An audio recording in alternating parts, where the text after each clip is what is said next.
یو ځل ژوند داسې وکړئ لکه تاسو د چې واده کړی. اوس زه نه وایم چې یو جنۍ راواخلئ ورسره تمثیلي ښځه او خاوند شئ. زه دا وایم چې مثلا زه غواړم واده وکړم، زه باید مور و پلار ته وایم چې زه غواړم واده وکړم. د 3 میاشتو دپاره د کور ټول مسؤلیتونه، خوراک، پوشاک، مالی مصرف، ښکته پورته کېدل، رواجونه، دا ټول په ما. اوس چې ته 3 میاشتو کې خپل مور و پلار ونشئ ساتی، پس ته آماده نه یې چې د یو بیګانه کور نه یوه جنۍ راولې او هغه وساتې. پس دا 4 فکتورونه که چیرته موږ په ژوند کې لرې کړو، کولی شو یو نتیجې ته ورسېږو. بالکل. تاسو یو خبره وکړه د خیالي دنیا شه چې یو ښځه په خیالي دنیا کې ژوند کوي، نه چې مثال په سوشل میډیا کې یو ویډیو ویني او بیا خپل د خاوند څخه مثال شکایت کوي. زه داسې فکر کوم انسان شکایت هغه وخت د ژوند کوي چې په ژوند کې یو کمی ولري. نو که یو ښځه یا ورور دواړه راځي په مجازي دنیا کې یو ویډیو ویني یا یو بل څوک ویني او راځي خپل خانمې ته مثال ورکوي چې وګوره هغه سره کوم وضعیت خپل د خاوند سره کوي او ته سره کوم وضعیت زما سره کوي، یعنی goes both ways. نه داسې نه دي چې یو طرفه دي. دا ستاسو نظر په دا و چې که یو ویډیو یو خور وویني چې یو خاوند خپل خانمه ښکلې کوي نه او دا راځي شکایت کوي چې مثال زما سره ولې دا رقم نه کوي. په دې کې زه یو خبره غواړم وکړم، دا د ښځې او د نر مینه یو رقم نه ده.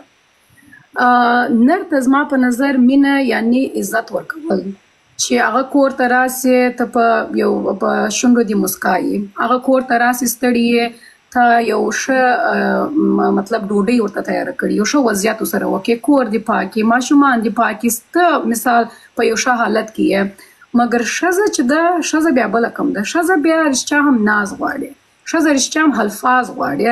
ښځه د نارینه په زړه کې نسي ورننوتلی چې مثال د نارینه په زړه کې ورننوځي او ووایي چې او زما خاوند اوس ماته آی لو یو غواړي چې ووایي نه ستا سره مینه لرم.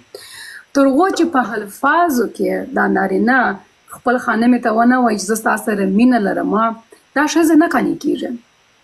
مګر نارینه دا نه غواړي. نارینه چې دی اکشن غواړي، چې ته باید په اکشنو کې خپل په اعمالو کې ته نارینه ته دغه ښکاره کړې چې زه ستا سره مینه لرم او ستا عزت لرم. مګر ښځه الفاظ غواړي. ښځه ته که هر څونه اکشن ښکارم کې، مثال ما په ژوند کې ورونه لیدلي دي چې خپل خانمې ته تحفې هم راوړي، مثال ګلان هم راوړي، مګر په خوله نه ورته وایي چې پر ما ګرانه یې نه. مثال هغه خپل فیلینګز یا هر څه چې لري په خوله نه په الفاظو کې نه ورته وایي. نو دلته بیا دا دی چې لږ باید یو د بل قدر وسي چې ښه زما مثال دا خاوند دغسې غواړي او خانمه دا رقم غواړي. باید یو څه انسان قرباني ورکړي.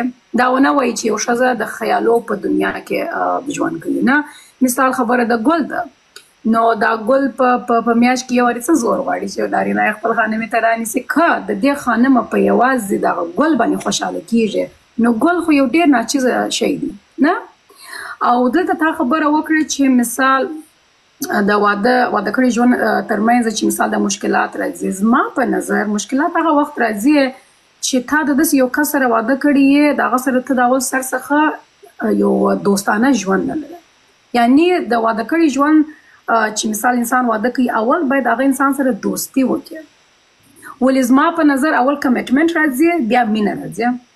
که ته مثال یو چا سره مینه وکړې، مینه خو موږ به د هر چا سره وکړو، یو څوک پکې سره موږ نه پیژنو د هغه سره به موږ مینه کوو، مګر هغه صرف مینه د هغه انسان مو خوښېږي یا د هغه چهره مو خوښېږي یا مو خبرې خوښېږي، یو شی نه یو شی د هغه انسان په اړه پر موږ ښه لګېږي او موږ داسې سوچ کوو چې موږ مینه کوو، مګر کمیټمنټ نشته.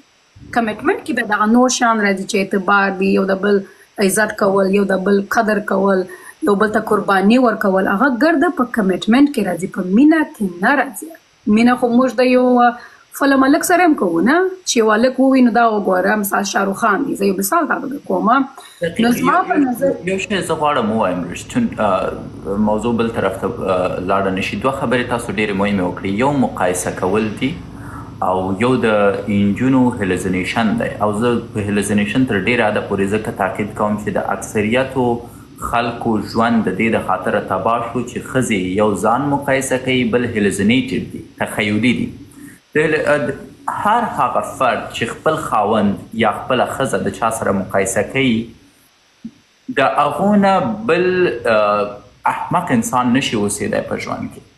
زه داسې یو فرد پیژنم چې ښځه یې ماته راتله رواني تکلیف یې پیدا کړی و، ژړل به یې، دغه ټوله غاړه به یې د طلا نه ډکه وه، 3-4 غوږوالۍ طلایي دلته اچولې وې، ګوتمۍ ټولې ګوتې چې دی د طلا نه ډکې وې، او کوم آیفون به چې نوی راوتلی و د دې جنۍ سره به او په لوکس زرې موټر کې راتله او تله د پنشیر نه وه. اما دې ژړل ویلې چې نه مې دا ګوتمۍ په کار دي، نه مې دا طلا په کار دي، نه مې دا موټر په کار دی، نه مې دا لوکس بنګله په کار ده. نو ما ولې ته غواړې څه؟ تا ته خو د خاوند هر څه درکړي، نو بیا م ولې شکایت لرې؟ وایي خاوند مې ټول وختونه په دوبۍ کې عیاشي کوي، ما ته وخت نه لري، د عاطفي اړخ را سره نه دی، زه به دا طلا، زه به دا مال، زه به دا جایداد، زه به دا دارایي څه کړم. خو په همدغه معاینه خانه کې ما ته یوه بله ښځه راتله چې د هغې به خاوند حتی د دې پښې ورته چې دی زور کولې، اشپزي به یې ورته کوله، کاسې به یې ورته مینځلې، هر دقه به یې د لاسه کوله، ناز به یې ورکوو. ولې هغې ویلې چې زه به د ده ناز څه کم چې کله زه طلا نه لرم، زه به د ده ناز څه کم چې کله زه موټر نه لرم، زه به د ده ناز څه کم چې کله دا ماته آیفون نشي اخیستلی. ولې چون دغه کومه ښځه چې غریبه وه، ولې خاوند یې د عاطفي اړخ نه هر څه ورکول، دې د هغه ښځې ژوند لیده چې هر څه یې لرل د مالي اړخ نه. خو هغه کومې ښځې چې د مالي اړخ نه هر څه لرل، په دې ارمان وه چې د عاطفي اړخ نه یو څوک ولري. بنان زه دا وایم چې په ژوند کې یو شی رب تاسو ته ډېر واضح وایي، آیت د قرآن دی او دا ډېر صریح دی. الله تعالی تا ته وایي چې په دې دنیا کې زه هر څه نه درکوم. واضح درته وایي قرار نه دی چې ته په دې دنیا کې هر څه ولري. قرار نه دی داسې یو خاوند ولري چې چیرم ولري او قدم ولري، لوکس سترګې م ولري، زما غوندې بس جایدادم ولري، مال ولري، هر څه ولري. قرار نه دی. که یو نفر ښایسته درکوم غریب به یي، که یو نفر پیسهداره درکوم ښایسته به نه یي. ځکه دا خو جنت نه دی، نو حتما یو شی پکې دی، یو شی پکې نشته. پس د ژوند د خوشحالۍ راز په څه شي کې دی چې څه خدای درکوي هغې نه خوشحاله اوسئ او هغې سره جوړ راشئ. کله هم چې یو ښځه یا یو هلک د یو جنۍ سره واده کوي یا یو جنۍ د یو هلک سره واده کوي، دواړه لوري یو هم کامل نه دي. اوس دو باید د یو بل کمیانې پوره کړي، د دې په ځای چې ځان مقایسه کړي. زه د مقایسې مطلق مخالف یم. دوم خبره چې کومه ما وکړله هغه د هلوزینیشن ده. مثلا دغه د الفاظو خبره ماته ډیره کیږي. زه غواړم نن په دې پوه شم. یو نفر وایي چې ښځه الفاظو ته ګوري، او زه دا در سره منم. د یو څېړنه شوې، یوه سروې شوې، په سروې کې ویل کیږي چې نارینه لیدونکي دي، ښځې اوریدونکي دي. معنا څه ده؟ نارینه که یوه جنۍ ولیده چې ښکلی اندام لري، بس سبا ته پې مین دی. که یوه جنۍ ولیده چې ښکلې چهره لري، سبا ته پې مین دی. پس نارینه ته اوریدل مهم نه دي، کتل ورته مهم دي، دا چې څه شی ګوري. اما ښځو ته اوریدل مهم دي. یو نارینه دی دوکهباز، راځي یو جنۍ ته وایي چې تا به خوشحاله وساتم، چې داسې لوکس بنګله به درته والم، چې ژوند به دې داسې جوړ کړم. جنۍ هغه سره ګپ خوري، خو هغه بیچاره چې خبرې نه دي زده، اما صادقانه د دې جنۍ سره مینه لري او واقعا دا خوشحاله ساتلی شي، هغه یې بیا نه خوښېږي. زمونږ په مکتب کې کله چې زه په پوهنتون کې وم، په یوې جنۍ 2 هلکان مین وه. یو ډاکټر و، معاینه خانه یې لرله، پیسهدار هم و، انسانیت هم لرو، خوش اخلاق هم و. اما غریب چې شی او جرأت یې نه لرو چې دا جنۍ ودرېږي او ورته ووایي. بل لوچک و، ویښتان به یې نیغ نیغ درولي وه، رابغه بس ټوله ورځ به یې لافې وهلې، خلک به یې د ځان نه خوشحاله ساتل. هغه جنۍ ته دې لوچک ګپ ورکوي. پس زه وایم دا نظریه مونږ د کوم ځای نه راویستې؟ یو اروپایي نظریه ده.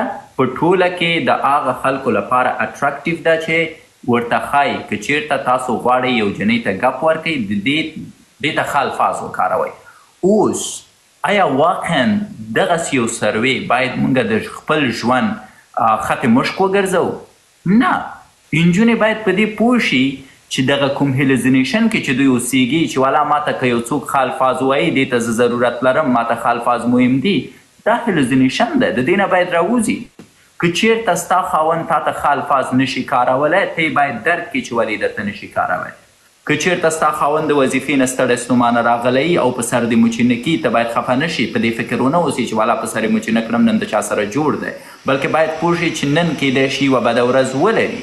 اما خبره دا ده چې کله تاسو دغسې یو سروې راخلئ، وایي چې هو نجونې ضرورت لري چې باید ښه الفاظ واوري، دا خبره په کوم اساس کوئ؟ اصلا شاید نجونې ضرورت ونه لري چې خلفاظ واوري. که زه جنۍ اوسم ماته مې د خاوند هیڅکله خلفاظ نه کاروي، فقط هغه حقوق دې راکړي چې زه یې غواړم. ماته د ځای اماده ولري، ماته د عاطفي احساس راکړي، ماته د چې د ذهني ارامتیا راکړي، ماته د مالي خوندیتوب راکړي، ما د خوشحاله وساتي، ولو که تنده شومي who cares، ولو که خوشحاله خبره ونه کړي who cares. زه لرم یو څوک چې جان او قربان ښځې ته وایي، خو په داسې حالت کې چې بیا یې صحیح ساتلی نه شي. پس یو خو مقایسه مه کوئ او بل دغه سټنډرډونه له منځه یوسئ. زه د دې ډېر سخت خلاف یم چې ښځه ووایي چې زه باید ماته باید ناز راکول شي یا ماته باید خوږې خبرې وکول شي. زه خلاف یم.